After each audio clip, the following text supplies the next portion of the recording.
ಆಹಾ, ಎಷ್ಟು ಆರ್ದ್ರತೆಯಿಂದ ನಮಸ್ಕರಿಸ್ತಾ ಇದ್ದಾನೆ. ಇವತ್ತಲ್ಲವೇ ನನ್ನ ಪ್ರಸಾದಕ್ಕೊಂದು ಬೆಲೆ ಸಿಕ್ಕಿದ್ದು. ಸ್ವಾಮಿ, ಹೌದು ದೇವಿ.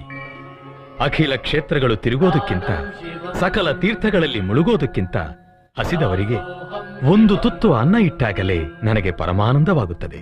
ಎಲ್ರಿಗೂ ನಮಸ್ಕಾರ. ಚೆನ್ನಾಗಿದ್ದೀರಾ? ಇವತ್ತು ನಿಜವಾಗ್ಲೂ ಖುಷಿ ಆಗುತ್ತೆ. ಶ್ರೀನಿವಾಸ ಅಣ್ಣ ಬಂದಿರ, ಹಾಗೆ ಅವ್ರ ಫ್ರೆಂಡ್ಸ್ ಎಲ್ಲ ಬಂದಿದ್ದಾರೆ. ಏನಪ್ಪಾ ಇವತ್ತು ವಿಶೇಷ ಅಂದ್ರೆ ಶ್ರೀನಿವಾಸ ಅಣ್ಣ ಬರ್ತಡೆ. ನಾವೆಲ್ಲ ಏನ್ ಮಾಡ್ಬೇಕು ಹೇಳಿ?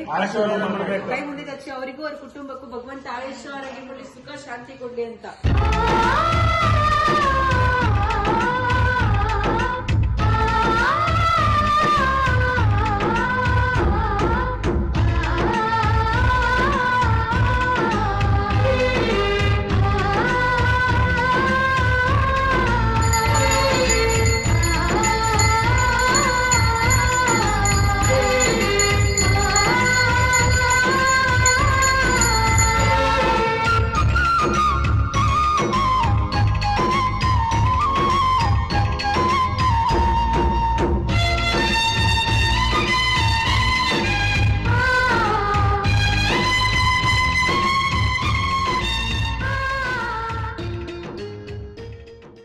ಎಲ್ರಿಗೂ ನಮಸ್ಕಾರ.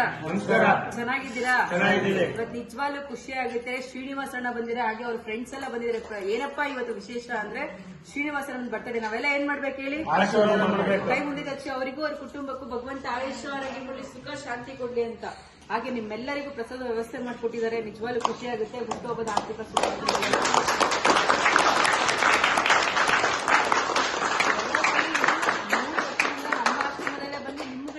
ಸೆಲೆಬ್ರೇಷನ್ ಮಾಡ್ಕೊಂಡಿದ್ರೆ ನಿಜವಾಗ್ಲೂ ಖುಷಿ ಆಗುತ್ತೆ ಅಣ್ಣ.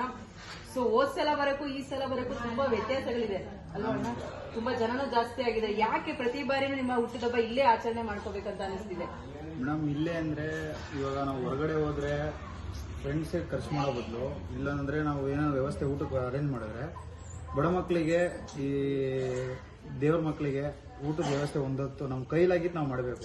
ಅವ್ರಿಗೆ ವ್ಯವಸ್ಥೆ ಆಗುತ್ತೆ ಅಂತ ನಾನು ಇದೊಂದು ಖುಷಿ ಇದೆಯಾ ಸರ್? ಈಗ ಆಚೆ ಹೋಗಿ ಪಬ್ಬು ಗಿಬ್ಬು ಎಲ್ಲ ಆಚರಣೆ ಮಾಡ್ತಾರೆ, ಅದ್ರ ಮಧ್ಯೆ ನೀವು ನಮ್ ದೇವ್ರ ಮಕ್ಳ ಜೊತೆ ಮಾಡಕ್ಕೆ ಖುಷಿ ಇದೆಯಾ? ಖುಷಿ ಇರೋಕೆ ಅಲ್ವಾ ಮೇಡಮ್ ಬಂದ್ ಮಾಡ್ತಾ ಇರೋದು. ಖುಷಿ ಇದೆ, ಹಂಗಾಗಿ ಬರ್ತಾ ಇದೆ ಮೇಡಮ್. ಆಶ್ರಮದ ಬಗ್ಗೆ ಹೇಳೋದಾದ್ರೆ ನಿಮ್ಮೆರಡು ಮಾತು. ಮೇಡಮ್, ಇದನ್ನ ಕ್ಯಾರಿ ಮಾಡೋದೆಲ್ಲ ಏನು ತುಂಬಾ ದೊಡ್ಡ ವಿಷಯ.